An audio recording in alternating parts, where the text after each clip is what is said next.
Hello friends, today I'm going to show you how to make hot chocolate using 99% cacao. This 99% cacao hot chocolate drink is going to be next level. Stay tuned because I will show you the options of making this hot chocolate thick or not so thick. In my one single cup serving, I will give you equations how to balance the ingredients as per your taste.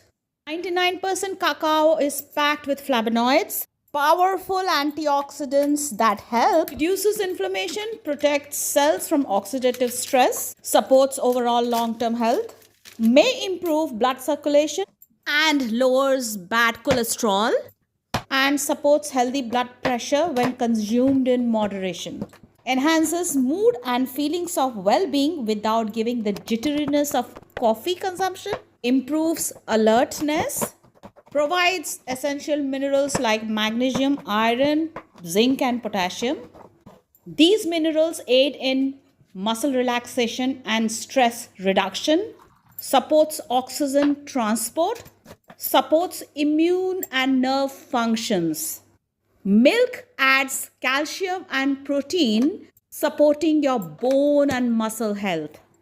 Thickness and richness of high cacao chocolate provides high satiety and metabolism support. A pinch of salt enhances flavor and supports electrolyte balance in your body. And small amount of brown sugar makes the drink enjoyable without overpowering the health benefits.